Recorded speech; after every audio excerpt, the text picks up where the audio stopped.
este evento atrai não apenas muitas pessoas no país, mas sobretudo também muita gente que vem de fora e para quem é importante haver uma mensagem de qualidade, que é real, ainda para mais, não é fabricada, da nossa produção vinícola. E aqui há uma amostra significativa das nossas produções em todo o país. O certame está muito bem organizado, eu pelo menos o que já visitei deu-me a certeza de que há um esforço muito grande para atrair qualidade e para explicar a qualidade que aqui se exibe também. Há provas de vinho organizadas com pessoas estrangeiras, com colegas seus, com jornalistas que estão mais próximos destes temas e que, portanto, ajudam de alguma maneira a mostrar melhor aquilo que nós temos em produção nacional e não há dúvida, essa tem sido uma melhoria qualitativa extraordinária que vimos registrando há vários anos a esta parte, mas não podemos descansar e cruzar os braços. É muito importante não apenas para a nossa produção vinícola, mas também para o nosso turismo, para o desenvolvimento das nossas regiões, que são regiões demarcadas. Tudo isso tem, do ponto de vista económico, do ponto de vista cultural, do ponto de vista social, uma importância muito grande. E, portanto, a Associação Comercial do Porto tem aqui um mérito muito grande, que é também, com os seus patrocinadores, a possibilidade de ajudar a promover ainda mais essa qualidade que nós vamos exibindo nos nossos produtos. É essa organização que não está a acontecer, por exemplo, da maneira como o Governo tem gerido o dossiê Caixa. Acha que esta nova comissão será fundamental para o apuramento da verdade? O objetivo é justamente esse. Julgo que isso já foi explicado hoje. Do nosso ponto de vista, o trabalho que poderia ter sido feito na comissão que já existe acabou por não ser consentido, permitido ao nível do Parlamento, mas não há nenhuma razão, antes pelo contrário, para que os portugueses não saibam exatamente quais são as responsabilidades políticas, evidentemente, que estão na origem, quer da negociação que foi feita com o anterior Presidente da Caixa Geral de Depósitos, quer com aquilo que determinou depois, no fim, a sua demissão.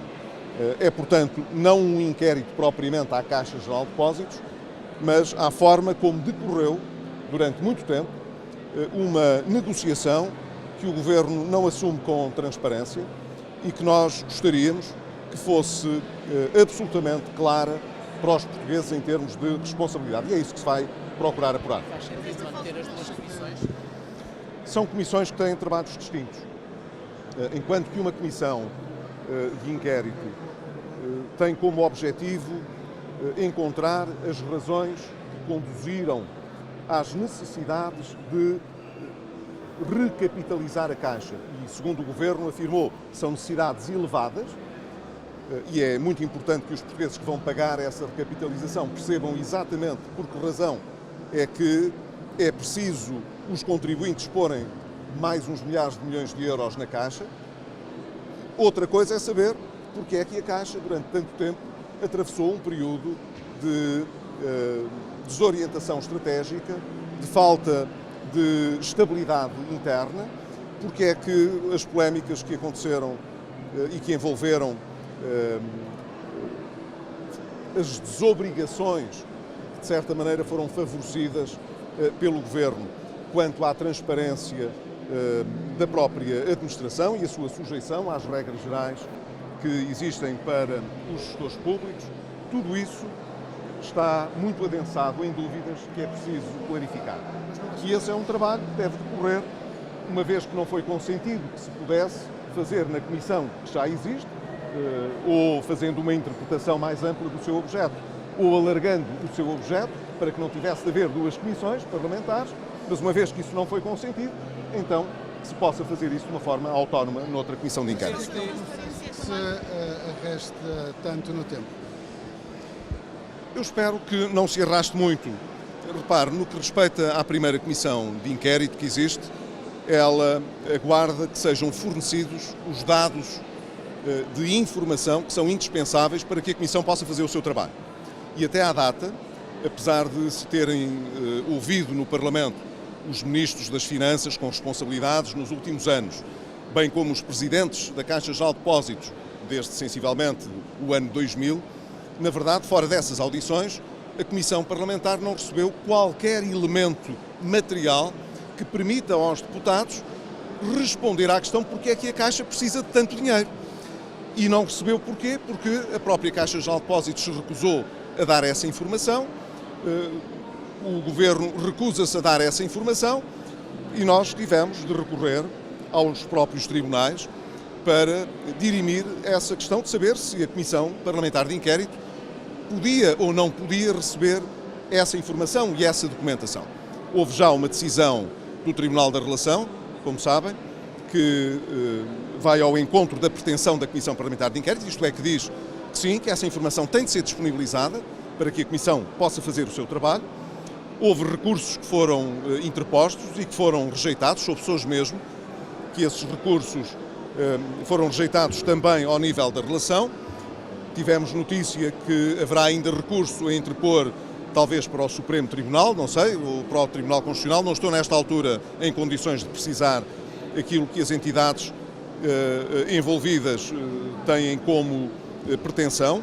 Seja como for, o que é importante é, tendo havido já uma decisão do Tribunal da Relação dizendo que sim, que para fazer o seu trabalho a Comissão Parlamentar deve aceder a essa informação, que possamos aguardar que haja uma decisão transitada em julgado para, em última instância, sabermos se sim, se essa documentação vai chegar ou não vai chegar, porque sem ela, evidentemente que a Comissão Parlamentar não pode fazer o seu trabalho, não pode prosseguir o seu trabalho. Saber quanto tempo é que isto demora não está à nossa disposição, está à disposição nesta altura da Justiça. Por essa razão é que os deputados do PSD e do CDS-PP também propuseram que houvesse uma suspensão dos trabalhos enquanto esta questão não transitasse em julgado, para que não estivéssemos, digamos, a alimentar de forma artificial o funcionamento da Comissão à espera que viesse a decisão ou que venha a decisão final sobre se sim ou não a Comissão pode ter a informação de que precisa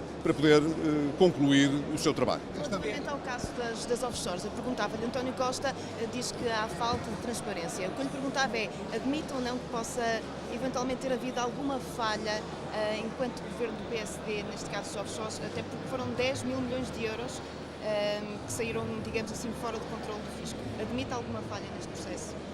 Eu, sem conhecer os factos, não posso admitir suposições. Aquilo que posso fazer, e fiz no Parlamento, foi dizer que uma vez que houve, do ponto de vista jornalístico, notícia de que pode ter havido irregularidade na ação da autoridade tributária ao analisar movimentos de transferências bancárias para territórios que não o território português, territórios que correspondem àquilo a que se designam paraísos fiscais, a única coisa a fazer é avaliar, investigar e saber o que é que se passou. Não há ninguém, seja o atual governo, seja o governo anterior, que possa responder diretamente, em primeira instância, sobre factos que não podem ser imputados em primeira instância à ação dos governos. Portanto, é preciso que haja uma clarificação do que se passou. Essa clarificação é o quê? É a audição dos antigos secretários de Estado? É fazer o apuramento, em primeiro lugar, dos factos e, em segundo lugar, das responsabilidades. É preciso saber, em primeiro lugar, houve ou não houve alguma falha da autoridade tributária que, tendo recebido informação dos bancos sobre transferências que não precisam de autorização prévia, quer dizer, são transferências que são feitas automaticamente pelos bancos e que depois são comunicadas ao fisco para que o fisco esteja a par do que se passa e poder cruzar informação para saber se nas transferências que foram feitas havia ou não lugar à liquidação de impostos. Podia haver ou podia não haver. Ora, se alguma coisa não foi feito pela administração tributária, pela autoridade tributária, é preciso avaliar porquê. A questão de saber se há ou não há responsabilidade política nesta matéria só se colocará se surgir alguma dúvida sobre a intervenção que o governo de então possa ter tido que tenha favorecido este resultado de não ter havido a atuação por parte da autoridade tributária que devia ter havido. Agora, deixe-me só acrescentar isto porque isto é importante.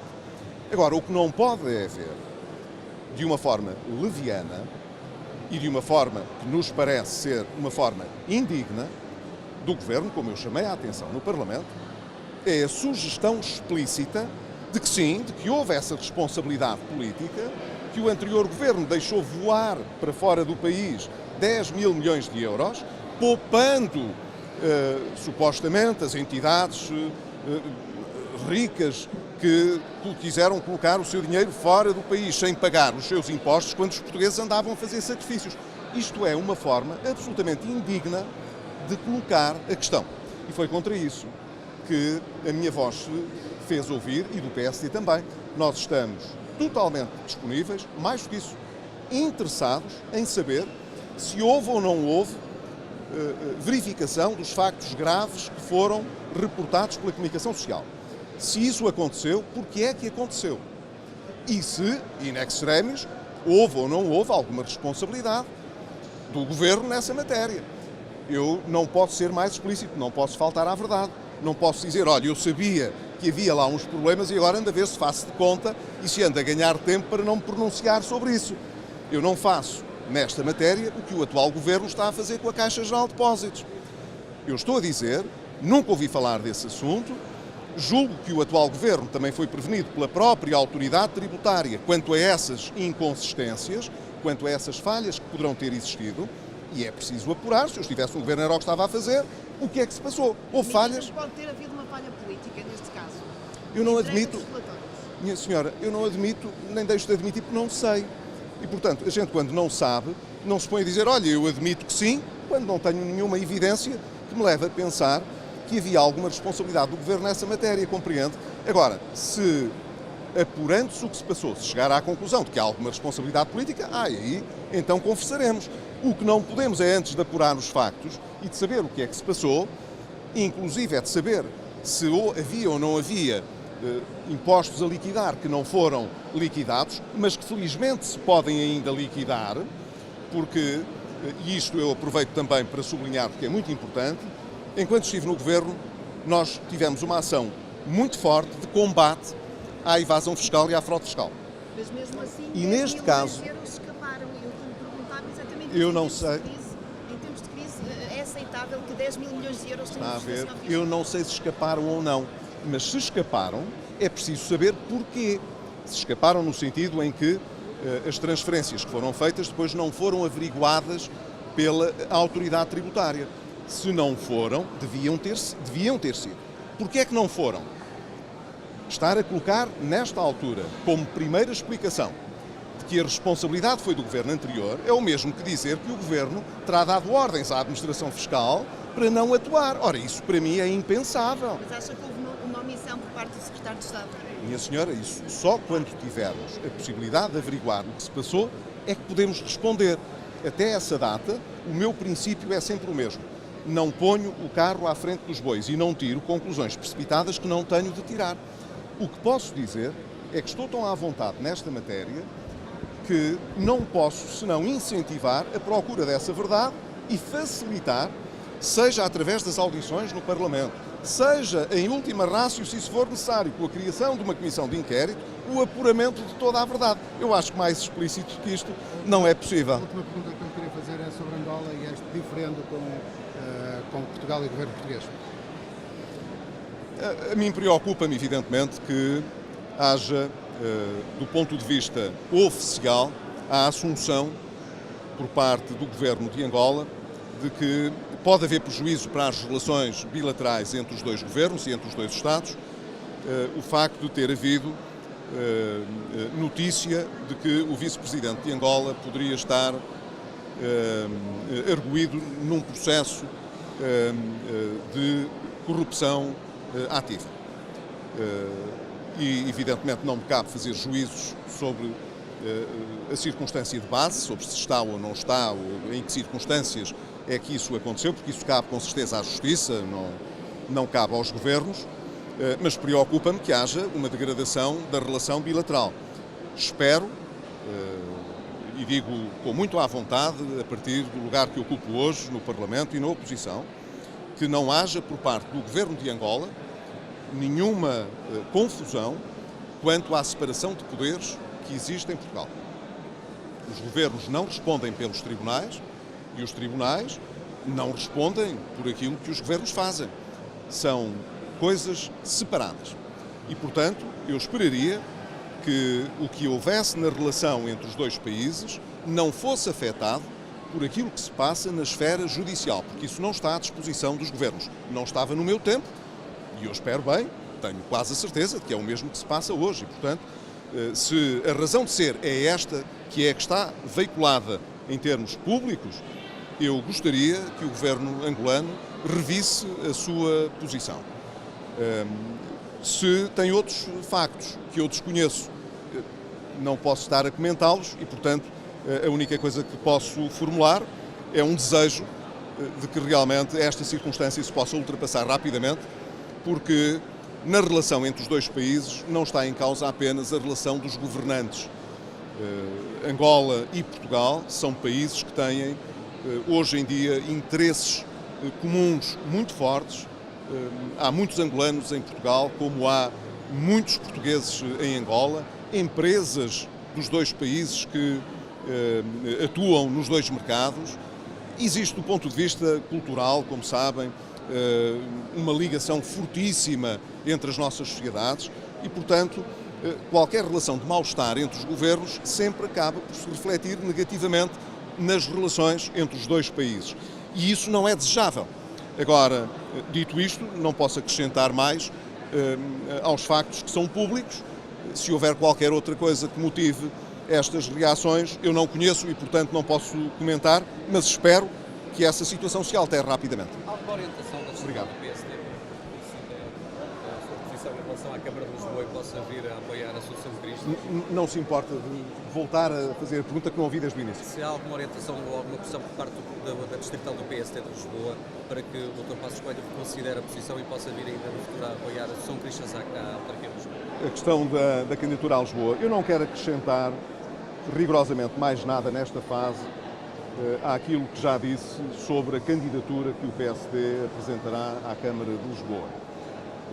Sei que às vezes aparecem militantes ou estruturas que no plano público comunicam determinadas mensagens, mas eu não quero comentá-las nesta altura. O caminho que traçamos está razoavelmente definido em termos de timing. Quando houver novidades sobre isso, eu darei conta disso e até lá eu não vou acrescentar àquilo que já é público e àquilo que já disse. Está bem? Obrigado.